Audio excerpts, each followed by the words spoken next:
நம்மால் முடியுமா என்று மனத்தளர்ச்சி அடையாமல் முயற்சி செய்வது மிக முக்கியம்.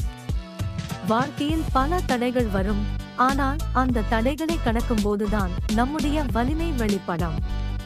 நம்பிக்கையுடன் செயல்படுவது வெற்றியின் முதல் படி. எப்போது ஒரு சவாலுக்கு எதிராக நிற்கிறோம், அப்போது நம்முடைய மனம் மேலும் வலிமை பெறுகிறது.